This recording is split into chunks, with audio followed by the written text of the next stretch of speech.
today's webinar on tables, the portal to modern Excel. Those of you who don't know me, my name is George Mount. I'm a Microsoft Excel MVP, data analytics trainer, LinkedIn learning instructor. I teach Excel. My goal is to help you get the most out of Excel so that you're not making mistakes, you're not buying software that you don't need, you're not relying on external teams and costing you time and effort. You can really serve as that self-sufficient citizen data analyst, scientist, and developer in Excel. So if that's something that you're trying to do in your organization, would love to hear from you. That is one of the reasons that I do these sessions, right? Is to get my name out there. So to that extent, if you want to share these webinars, get the word out, I really appreciate it. I'm going to give out a form for feedback at the end too.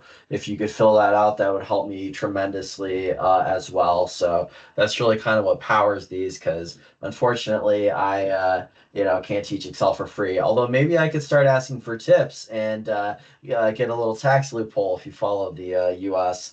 financial news. No tax on tips. Apparently it's not all it's cracked up to be, but I haven't really looked into it. Anyway, we're recording. We're going to be talking about tables being the portal to modern Excel. As the little slide here indicates, this content comes directly from my book. It's called Modern Data Analytics in Excel. You can Google it and you'll find it, and the cover's right there. So if you want to get a copy, you're welcome to do that. But we're going to just dive actually right into the content that you get with the download. So you'll have all the files that I shared in the chat. This is for the entire book. Okay, so go ahead and just click the link. All right. And that's going to download the entire folder onto I'm assuming you're on a PC. Okay. It'll take a little longer than usual just because it is for the entire book.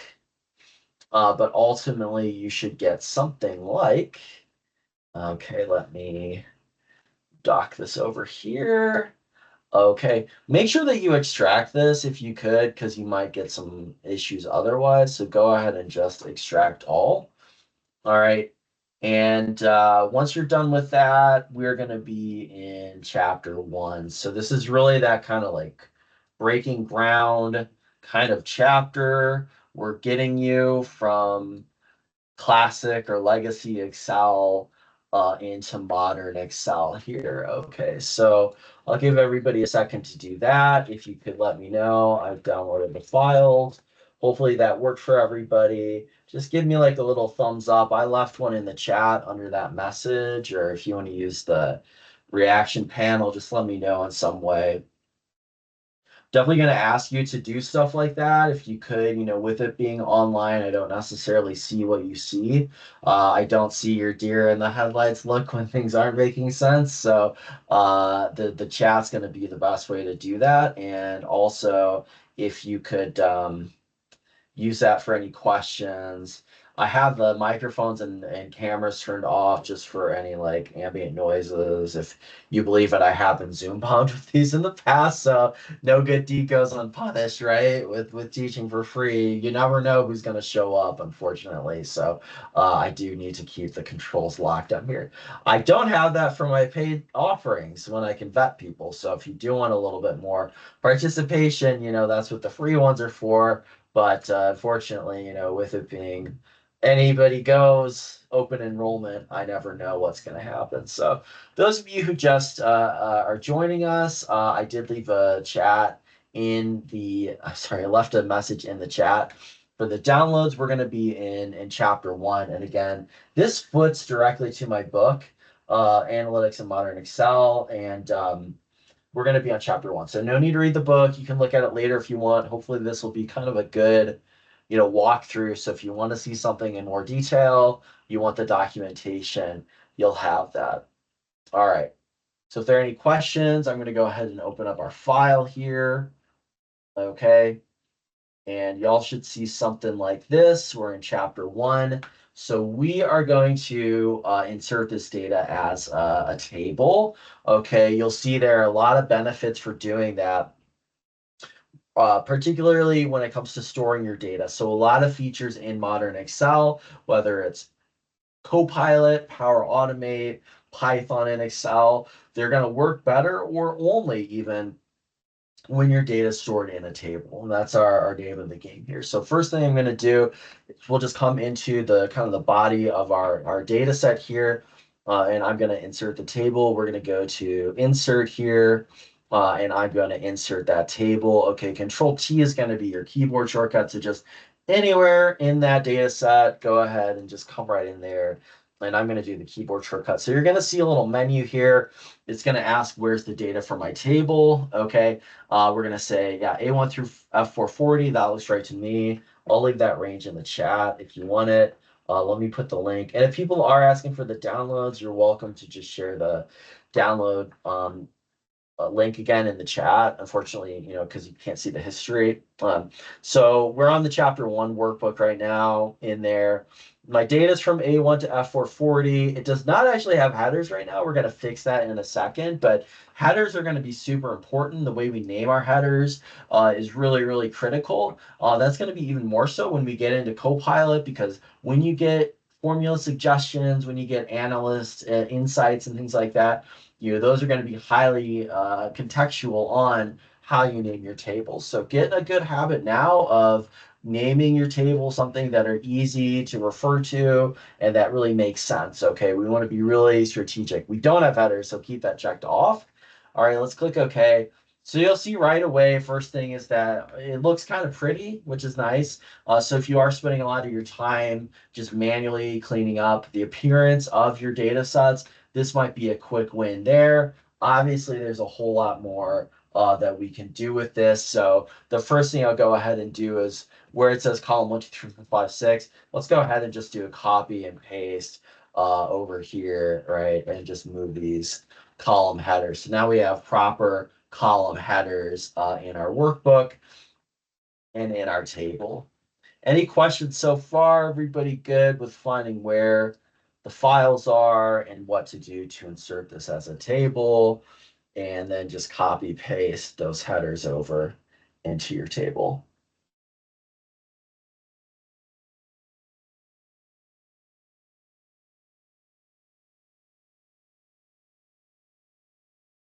Cool. Okay, so I'm assuming no news is good news. If you're, drinking a martini in the tub, more power to you. But we're gonna keep going. All right. Let's go ahead and do something like this. So let's say I wanted to capitalize all of these headers.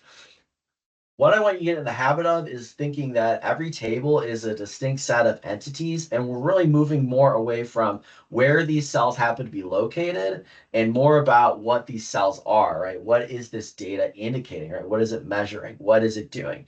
Not just, oh, it's in A1 through F445. No, it's a sales data set and it's got, columns, customer ID, channel region. So we're really breaking this data set up into individual elements, just like a story has a beginning, middle, and end. Our table has headers, it has data, and then it has footers. So even if I were to do something as simple as, let's go ahead and I'm going to write a cell reference here, and I'm just going to drag and drop right here where it says frozen. Just click on F1 and then scroll over to A1. And you're going to see we're not referring to A1 to F1 anymore, right? We are referring to the name of the table, which is table 1 right now, and then the headers, right? So this is a special reference. It's called a structured reference in Excel. If you're having trouble actually pulling that into your workbook, let me go ahead and just copy paste that in the chat. So this is a particular reference in the workbook. And again, we're not referring to, A1 to F1. We are really getting more specific, and we're almost treating Excel more like a programming language, right? Referring to the entities and not just the locations. So if I were to use my upper function, I could go ahead and uppercase all the columns there. So just a simple little function there, just to get you comfortable with kind of parsing out the individual elements of this data set. So if I were to go ahead and if I hit my equal sign, let's take something like table 1. I'm just going to write table 1. We can use our IntelliSense. This is going to, if I hit tab to auto-complete that, if I hit enter, you'll see this is only referring to the data itself, right? It's not referring to the headers. because the headers are really more like metadata, if you've heard that term, right? The data about the data. They're not really measuring, channel or region. They're just labeling what those measurements do. Okay, so just hitting it, table one. So we're really getting more able to kind of parse our data. This is really useful when we start to write formula references and functions. And, do we or do we not include the header? Do we or do we not include the footer? All very important so that we're really pinpoint precise about what element of the table we're referring to. Okay, and last but not least, because there's a footer, so we talked about the header, the body, and the footer. If I come down to the bottom here, I'm going to do a control and end. All right, let's make sure that you're clicked inside the table. Okay, so anywhere here in table design, what you're going to see are some options to customize our table. So first thing is, yes, you can change the appearance. Yours is probably some sort of shade of blue. If you want to change that, you can do that. Some of these are maybe a little too bold, but if you want to kind of match a particular palette, okay, you can do that. You can even create your own table style. So if there's a certain branded guideline that you want. So again, save you some time just formatting your data. But we're actually going to move more into like the analysis and the storage side of things. So if you come over here to table style options, that'll give you some options over there. Okay, some of these don't really make a lot of sense. They don't help out too much. I think first and last column, just like bold them. Auto filter, the filter button thing, what this is going to do is just remove the filter button. So, maybe you don't want it there just because it's cluttering. That's fine. Okay, banded rows and columns. You can play around with these. The important one that we really want to focus on is this total row. Okay, so go ahead and check that one on. That adds a total to our workbook, okay, to our data set. And it's always going to, by default, sum up the last column. If you don't want that, you can go ahead and just hit the drop down. And the drop down, if you wanted this like an average, and let's say I want this maybe like a count or so on and so forth, you just hit that drop down and that'll fix that for you. The nice thing with this, again, is if we were to get into, like, I'm going to do equals table one. Okay, just hit enter. If I come down to the bottom of this workbook, I'm sorry, this table, let's do control and down, you'll see that that total row is not there. So if you are like trying to build summaries, totals, and you keep kind of accidentally including the grand total, and you keep rewriting the formula to refer or not refer to the grand total, this is another little quick win use case for you. Go ahead and put that data in a table, use the subtotal feature, and you're good to go with those grand totals. All right. Any questions so far about what we're up against and what the benefits are here?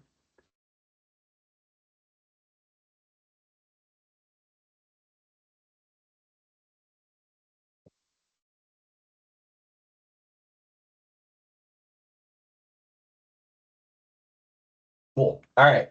Thanks for the thumbs up. Appreciate it. Thank you, Brian. Okay. I'm going to go ahead and turn this off. All right. Let's go ahead and turn off the total row. Okay. And now what we're going to go ahead and do is, I can delete these references as well. Let's look at creating some references to this table. Okay. So for example, we'll just start with something, I don't know, let's say I wanted to, calculate like 10% of frozen sales or something. So I'll call this like frozen tax or something like that. Okay. So go ahead and just type in frozen tax. All right. I'm going to go ahead and hit enter. All right. And you'll see that automatically that gets added to the table. Okay. So the formatting, everything kind of scales over. All right. And let's say we're going to take 10% of frozen. So let's go ahead and do that. I'm going to hit equals, and I'm not going to say like F2 times 10.10 or anything like that. What I'm going to do here is either I can use my left and right arrows, or what I can do is just click right there. And you're going to see, we're not looking at like G7 or G5 or anything like that. Again, we are referring to what things are rather than just where they happen to be. So let's go ahead and just take at frozen for right now. This is just going to be a cell reference, right? Hit enter. You'll see that that instantly files down. No need to double click your range. Make sure that it's carried down with the fill handle, anything like that. Okay. So again, time saving is the name of the game here. And the way to think about this is like it kind of is like a tag, right? It's frozen for this row, right? We're just at frozen. So whatever the frozen value is for that row, it's going to use that value. Okay. So we can go ahead and fill this out. Let's actually multiply that by 10%. So you'll see we get the 10% there. Okay. So it is, calculating the entire column in one go. No need to worry about, if I come back down here, let's go ahead and if I add a value, right, you'll see that that instantly fills down, the reference fills down, okay? And again, just a little more surety. If you're, for example, loading data into a pivot table, maybe this has happened to you before, where, you get new data and your pivot table doesn't pick up on that data, okay? One thing that people sometimes do is they'll refer to like the entire column, right? So like columns A through G or whatever. I mean, but that could still break, right? Because what if you have new columns, okay? So we want to make sure that, we're precise, we're writing things that are easy to use and hard to break. And that's really what these row references do for us. So I'm going to go ahead and delete that extra row. We'll come back up here. Okay. And now let's say something like maybe we want to find the total of whatever the tax payment is. I don't know. So let's go ahead and equals. We're going to write sum. Okay, same idea here, right? We're not going to say A2 through A22 or whatever. What I'm going to do is let's come over to frozen tax. You'll see that, at notation start. We'll select the entire column. Nice way to do that is with Control and Shift. So what that's going to do is just select that entire column. I'll go ahead and put that in the chat. Okay. So that'll just save you a little bit of time there. Okay. So what we're saying here is we're taking the sum of frozen table 1. We're taking the sum of frozen tax. So again, no references to where these cells are. And if any of this updates, we'll go ahead and you'll see it gets added to the table, right? And it's going to get added automatically to our values there. So a lot of cool things that we can do with this. Okay. One thing that we should probably fix with this right now is the table 1 part. I'm not too thrilled about that. Doesn't really describe what it is. If you are working with multiple tables in your workbook, you're cross-referencing and so forth, probably a better idea to give this a good name. One way to do that is if I head over to table design, and again, you need to be in your table, just click anywhere in that table and head over to table design. Over here under table name, you're going to see right here, it says table 1. Okay, so I'm going to go ahead and turn that over to table 1. Let's go ahead and call this something like sales. Okay, and I'm going to go ahead and hit enter. All right, and let's go ahead and do that. And we'll see that that gets transformed. Even the reference here, right, changes from table 1 to sales. Okay. So we could come back here and we can rename it. This can be a lot of things. You can't have spaces. You can't have dashes. So if we wanted to say something like, wholesale customers, it would need to be underscores. Okay. So we'll do that. I'll go ahead and rename that. Okay. I'll call it wholesale customers right now. And you'll see that that does get translated. Okay, this is going to be really important if you're using Copilot because Copilot kind of likes to give you results back in tables and table references. A lot of the formulas it's going to give you back are going to be using this kind of notation. So it's good to get used to. Okay, you might be used to, alphanumeric cell references, but definitely worth, if you're trying to future-proof your skills for a variety of reasons to get more familiar with using Excel tables. Okay, and then the other thing we can do here is let's go over to formulas and name manager. If you do, once you do have, a variety of different tables in your workbook, if you want to manage them at that high level, what this is going to do is give you that menu of everything, all of the name tables and ranges in your workbook here. Okay. Any questions so far with tables?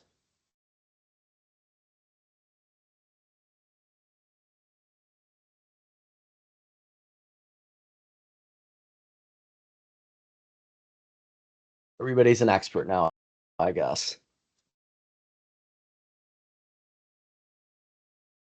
Or you're just ripping heaters in the bathtub, which is fine too. Okay. All right. Well, I'm hoping this is helpful. I don't know because I'm not getting any clues, but we're gonna keep going. And thank you, Brian, for letting me know that it's helpful. Um, we're gonna go ahead and continue on and look at how does this play out with like pivot tables and Power Query and maybe even Copilot. So, those of you who have never used this before, if you don't have Copilot, I would strongly encourage you to use this Analyze Data tool.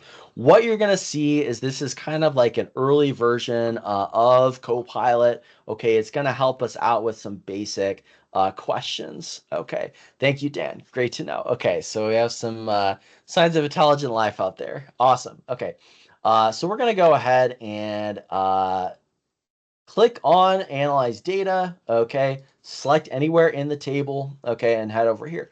So like I said, if you don't have Copilot, you can kind of take this thing for a test drive. Lots more we can say about this, but what I want to focus on is let's ask a question like, what are total sales by region? Okay, so we'll go ahead and run that, and I'll put this in the chat. If you have Analyze Data, you can run it too, okay? And we'll see, okay, so it says sum of region, not super helpful. Okay, I can insert this as a pivot table, and there is a lot of pivot table usage in Analyze Data and Copilot. So another skill, if you want to future-proof yourself, get familiar with pivot tables. Copilot uses them all the time. Okay, so what's going on here is that this is like this table in a certain sense is okay for presentation purposes. It looks fine. But for actual analysis purposes, things are kind of hitting the rail here. Okay, so what I mean by that is that Copilot, Analyze Data, whatever tool we have, even a basic pivot table, if I were to insert my own pivot table, you'll see that our table and range is wholesale customers. So again, we're not using alphanumeric references, which means that when this table updates for new rows, new columns, automatically going to update on refresh. Okay, so I'll add this in a new worksheet. And if I wanted myself to answer total sales by region, there's not a great way to do that. Okay. And again, the reason this is that Copilot, Analyze Data, whatever tool, pivot table, considers these all to be completely distinct measures, right? Frozen sales are completely different than grocery sales, are completely different than fresh sales. Even something like the tax is not like, what if every department has a 10% tax? We have four more different columns. What if a new department emerges? We have to add that. So you see, there's a lot more maintenance involved when we have our data in this like pivoted, nested, cross-tab format. Hard to do a lot of analysis. So even though this data is in a table, we have things named well, it's kind of a necessary but insufficient condition here. Okay, so what we're going to do, and this will be kind of our last demo, and I think we'll end a little early here, is look at Power Query and the unpivot. All right, so what I really want here is something like we're going to have our customer ID, we're going to have channel, right? We're going to have region, and then what we want is a department, and then what we want is sales. Okay, so these are all different categories of the same dimension. If you think about it, if you've heard that term before, dimensions versus measures. Measures are things that you do math on. That's how I remember it, like M for measure. Okay, so these are all the same measure. They're all sales. Okay, these are all different entities of the same dimension. So you see we have our dimensions and measures kind of like sprayed out across multiple columns. Makes it really difficult to analyze this data. So we're going to go ahead and take this data into Power Query. We're going to do a couple of clicks. We're going to get it into a new table, and then we'll be good here. All right. So the name of the game here is we're going to go to data. All right. And you're going to see there are a lot of options. We are getting into Power Query. I've got books. You can read the book. You can check out some past workshops if you want more Power Query training. Okay. And I'm going to go to from table / range. All right. So you'll see even right here, this is another, like I said, modern Excel really depends on tables. And I called this, the portal to modern Excel for a reason, because most stuff you want to do, you're going to need to put your data in a table. So this is no exception. Let's go ahead and come over to from table / range. All right, so those of you who have never used Power Query before, although I suspect a lot of you have because you've been at sessions before, what you're going to see is we get kind of like an add-in pop-up sort of a thing here. Okay, so it's in Excel, but it's not of Excel. Okay, and this is really our dedicated data cleaning, data transformation portal here. So I'm not going to go into this right now, but you can check out my other content. Uh, if you just kind of graze around the first uh of the home ribbon, you'll see all this stuff. Almost all of it has to do with data cleaning, right? Keep rows, split columns, merge queries, so on and so forth. All right, so a lot of stuff you can check out here. We're gonna do, like I said, the unpivot. Before Power Query, this was a really challenging thing. Okay, with Power Query, we can do this in just a few clicks here. So what I'm gonna do is I'm going to hold down customer ID. I'm going to hold down control. I'm going to click on channel. I'm going to click on region. Okay. Highlight those cells. Use your control key to do that. All right. And then what we're going to do is right click here and unpivot other columns. I will take a screenshot of that in case you want it. This is also in my book, pretty much verbatim. So if you want to get it there, why are we doing unpivot other columns?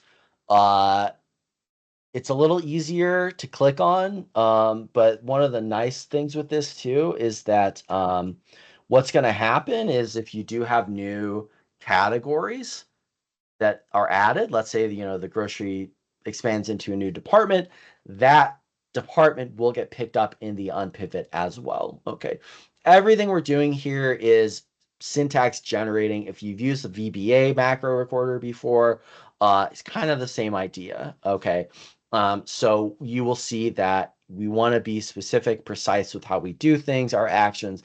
Even when we're using the point and click, we still want to kind of, future proof as much as we can. And unpivot other is just a better way to do that. So we're going to go ahead and unpivot other columns. And that's exactly what we want, right? We have it's called attribute and value, but we're going to go ahead and just double click that and call that department and sales. Okay. All right. So that's that. Pretty cool. Again, did this in a few clicks. Because our data is in a table, let's say that if I close and load this, go ahead and just click close and load. We want to make sure this data gets loaded into a table. My default options are a little different, so I'm just going to go in the second step here and make it load to table, but load to new worksheet. Now, the nice thing with this like table to Power Query kind of pipeline is that, if I come back to my raw data and wherever it is, okay, there's the start. If I come back here and, add any numbers, okay, what you're going to see, and it looks like this came from fresh. If I go back to my pivot table, okay, and I think this is the one that came out of Power Query. Let's go ahead and I'm going to put fresh right here. Well, that's not the right one because it's nested like that. Where's my new pivot table? Oh, I didn't add it. It's in a table. There it is right here. Let's go ahead and refresh. Okay. Go to the table that you loaded. Let's refresh, and you'll see that it gets added automatically. Okay. So again, instant updates. We're not losing data. There's no second questioning whether these numbers are accurate. If you want this to get run on a schedule, what you can do is I'm going to go to data, and right under here, data under refresh all, go to connection properties. This will give you some options for updating this every number of minutes, updating it when somebody opens the file, so on and so forth. So this is kind of a refresh heavy process with Power Query, just like pivot tables. And if you do have somebody who doesn't really have that literacy, might be a good idea to, refresh this on the backstop there. But again, everything is updated. I'm going to go ahead and actually let's remove that row and I'll refresh it just so we're all on the same page here. So let's remove that. I'll come back to my data here. I'll refresh this thing. Okay.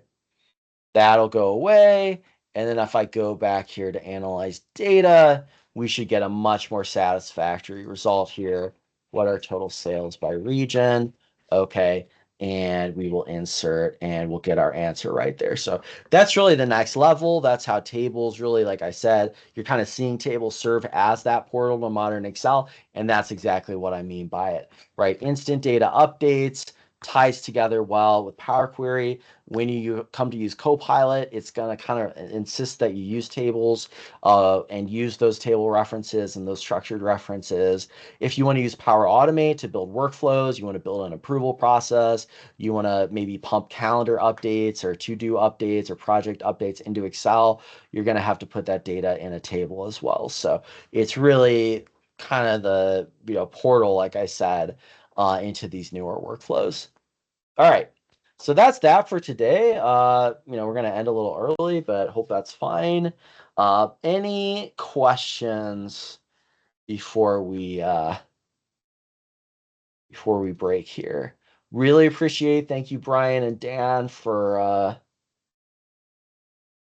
letting me know what's what over in cyberspace. I'm going to leave a couple links in the chat here. First one's going to be event feedback, so would definitely appreciate that. That just gives me data that these are helpful, okay? Lets me know what you want to see, what's working well, and so on and so forth. So I will put this all out into an email. I'll package everything up and send it to everybody. There's also plenty more events coming up. Most of these are free. You're welcome to share it, with your colleagues, whomever, and get the word out. So happy to do these. Appreciate it. Really, thanks for the participation. Thank you, Eric. Thank you, Dan. Without the participation, it's kind of not a lot of data for me to know, if things are landing. So that's why I do these live, so that I can kind of like test it out on a live audience. This is the same stuff that I bring to clients, right? So you're getting the top tier. I put the same level of effort and same level of work into this that I do with paid clients. So, I would hope that you could try to reciprocate a little bit and just let me know like, hey, this is good, or actually, no, slow down the pacing. So that's just, my little soapbox, but that's fine. I'll keep doing them. And thanks everybody for tuning in. I'm going to go ahead and stop screen share here. I'm going to stop the recording, and then I'll package all this stuff up, and hope to see you all again. All right, so stop recording.